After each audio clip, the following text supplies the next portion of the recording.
Žygimantės Aušraitės ir Masimo Boj rezultatas 17 surinkta teigiamų taškų. Na, o aikštėje matome dar vieną raitelį, kuris garsina Lietuvos vardą, Laimondas Kerys ir žirgas Cecilija. Šį kartą jis pasibalnoja 7 metų žirgą, kuris yra gimęs ir užaugintas Vokietijoje. Na, duetas yra atvykęs iš Klaipėdos ir atstovauja firmą Horse Market.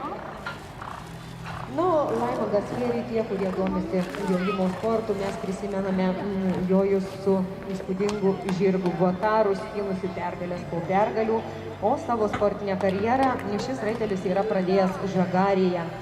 Laimondo sportinė karjera yra ypač garsi. Jis yra daugkartinis Respublikos ir buvusios TSRS varžybų nugalėtojas bei prizininkas, buvęs Lietuvos rinktinės narys. Taigi, Laimondas Kerys šį kartą su jaunu žirgeliu Cecilija.